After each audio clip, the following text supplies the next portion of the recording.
اللہ تبارک و تعالیٰ کے ذات و صفات کے بارے میں آپ تمامی حضرت معلومات اور بیان سماعت فرما رہے ہیں۔ بندہ اس وقت تک مومن نہیں ہو سکتا جب تک وہ اللہ تبارک و تعالیٰ کے ایک ہونے اور اللہ تبارک و تعالیٰ کی ربوبیت کی شہادت نہ پیش کر دے، اور جب تک رسول کونین صلی اللہ علیہ وسلم کے رسول ہونے کی گواہی نہ پیش کر دے اس وقت تک مومن ہو نہیں سکتا۔ مومن ہونے کے لیے اسے اللہ تبارک و تعالیٰ کے ربوبیت کے، اس کے خالقیت کے، اس کی رزاقیت کے، اس کے رب ہونے کے، اس کے رب العالمین ہونے کی گواہی شہادت پیش کرنا پڑے گا، اعلان کرنا پڑے گا، اور اپنے اقوال سے، اپنے افعال سے، کردار سے، اور حالات ایسے ہیں اقرار باللسان، تصدیق بالجنان، عمل بالارکان کا نام ایمان ہے کہ بندہ زبان سے اقرار بھی کرے اور دل سے تصدیق بھی کرے اور اپنے کردار سے اس کا اظہار بھی کرے۔ ایسا نہیں کہ ہم رب کو زبان سے کہتے اے رب تو میرا رب ہے، میرا مالک ہے، پروردگار عالم ہے، سب کچھ ہے، لیکن زبان سے تو کہہ رہا ہے لیکن دل میں اس کو جھٹلا رہا ہے، دل سے جھٹلا رہا ہے۔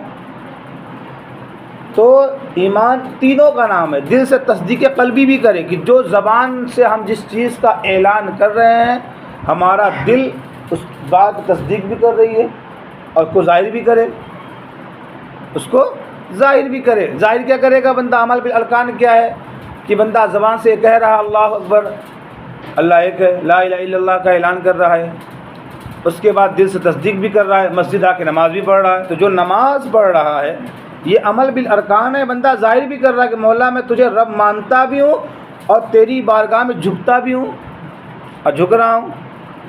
تو شہادت بندہ کیسے پیش کرتا ہے؟ کم از کم ایک مسلمان کو اتنا تو علم ہونا چاہیے کہ اسے کلمہ طیبہ یاد ہونا چاہیے، کلمہ شہادت یاد ہونا چاہیے، اتنا تو کم از کم ایمان مفصل اور ایمان مجمل وغیرہ تو اس کو علم ہونا چاہیے۔ کلمہ شہادت، کلمہ طیبہ تو انسان اکثر کرے مسلمانوں کو یاد رہتا ہے، لا الہ الا اللہ محمد الرسول اللہ صلی اللہ علیہ وسلم، کہ اللہ کے ساتھ کوئی معبود نہیں اور محمد صلی اللہ علیہ وسلم اللہ کے رسول ہیں۔ تو یہ لیکن شہادت پیش کیسے کرے گا؟ کلمہ شہادت پڑھنا پڑے گا، اشہد ان لا الہ الا اللہ وحدہ لا شریک لہ، میں گواہی دیتا ہوں کہ اللہ کے سوا کوئی معبود نہیں، وہ ایک ہے، وہ یکتا ہے، وہ اکیلا ہے، وہ تنہا ہے، وہ اکیلا ہے، وہ تنہا ہے۔ اس بات کا بھی اعلان کر رہا ہے کہ ہمارا خدا ایک ہے، اس کے خدائی میں لا شریک لہ، کوئی شریک نہیں ہے، لا شریک لہ۔ اب کوئی پوچھے جب بندہ ایک کہہ دیا تو بات ختم ہو گئی، جب تم نے کہہ دیا وحدہ وہ ایک ہے تو اب بات ختم ہونی، پھر لا شریک لہ کا مسئلہ کیا ہوا؟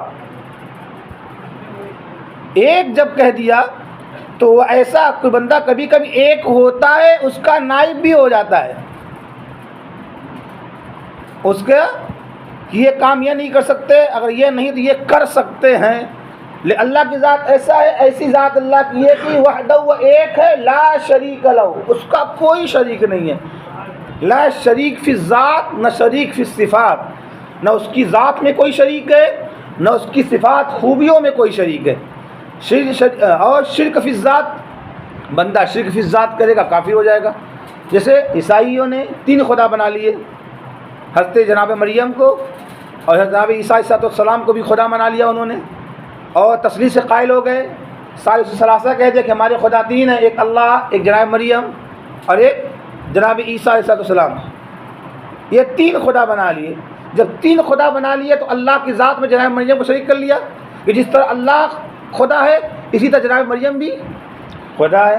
جناب عیسیٰ علیہ السلام کو کہہ دیا اللہ کے بیٹے ہیں خدا، تو اللہ تبارک و تعالیٰ پہلے اعلان فرما دیا لم یلد ولم یولد، نہ اس کا کوئی بیٹا ہے، رب نے پہلے اعلان کر دیا۔ تو جب پتہ چل گیا کہ اللہ کی ذات میں کوئی شریک نہیں ہو سکتا، جیسے اس کے علاوہ اور دیگر مذاہب والے ہیں جن کے یہاں لاکھوں معبود ہیں، وہ بھی خدا، وہ بھی خدا، وہ بھی خدا، وہ بھی خدا، سارے کے سارے خدا، جس کو دیکھا اس کو خدا بنا لیا، بادل کو دیکھا خدا بنایا، سورج کو دیکھا خدا بنایا، اس کی چمک دیکھی چاند کو دیکھا خدا بنا لیا، پتھر کو دیکھا خدا بنا لیا، پیڑ کو دیکھا خدا بنا لیا، جس کو دیکھا، جانور کو دیکھا، گائے کو دیکھا، بھیڑ کو دیکھا، بکری کو دیکھا، جس کو دیکھا، سانپ کو دیکھا، سب کو کیا بنا لیا؟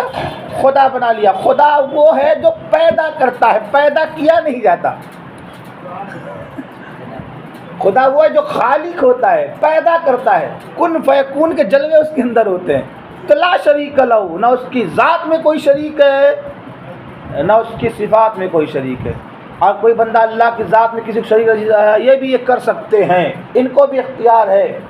ہاں، اگر اللہ کو چھوڑ کسی کو معبود بنا لے تو ایمان سے خارج ہو جائے گا، ایمان سے خارج ہو جائے گا. یہ مومن کا ایک شان ہونی چاہیے کہ ساری چیز کا مالک اللہ ہے، رزاق اللہ ہے.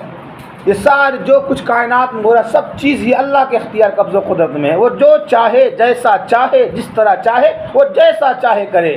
اور چاہے کا مطلب کیا ہے؟ اللہ فرماتا ہے ان اللہ یرزق من یشاء بغیر حساب. اللہ جسے چاہتا ہے، جسے چاہتا ہے بغیر حساب روزی دے دیتا ہے. چاہنے کا مطلب اللہ فرماتا ہے تو عز من تشاء و تذل من تشاء. اللہ جسے چاہتا ہے عزت عطا فرماتا ہے اور جسے چاہتا ہے اللہ ذلیل کر دیتا ہے. یہ اللہ کے چاہنے سے، بندے کے چاہنے سے نہیں ہوتا. بندہ چاہے میں عزت دار ہو جاؤں، بندہ چاہے میں بہت بڑا عزت والا ہوں، تو بندے کے چاہنے سے کچھ نہیں ہوتا. جب تک رب نہیں چاہے کسی کو عزت مل نہیں سکتی. جب تک رب نہیں چاہے پوری دنیا کسی کو ذلیل کرنے پہ لگ جائے، رب نہیں چاہے تو کوئی اس کو کوئی ذلیل نہیں کر سکتا. سمجھ رہے ہیں؟ تو رب کے چاہنے سے ہوتا ہے. تو چاہنا یہ شان اللہ کی ہے. اللہ جسے چاہے، جیسا چاہے، جب چاہے، جس طرح چاہے کر دے. تو اللہ تعالیٰ کی نہ شریک میں، ذات میں کوئی شریک ہو سکتا ہے، نہ صفات میں کوئی شریک ہو سکتا ہے. شرک فی الذات بھی کفر ہے اور شرک فی صفات بھی کیا ہے؟ کفر ہے. اللہ کی ذات میں جو کسی کو شریک ٹھہرائے گا وہ بھی ایمان سے خارج، اور اللہ کی صفات میں جو کسی کو شریک ٹھہرائے گا وہ بھی ایمان سے خارج.